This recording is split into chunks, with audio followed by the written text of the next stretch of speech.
Kapag galing sa hirap, mas matapang sa buhay. Kung mapapansin mo ang mga taong matitibay sa buhay, sila yung mga taong galing sa matinding hirap sa buhay.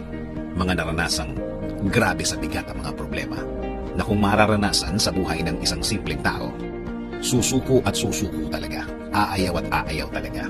Bigla na lang titigil at tatanggapin na lang ang nangyari. Pero, ang mga taong nag-decide na dumiretso lang sa buhay, sila yung matitibay na.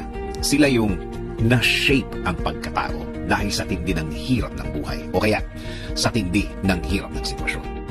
Talagang ang mga darating sa buhay nila sa future ay parang wala na lang.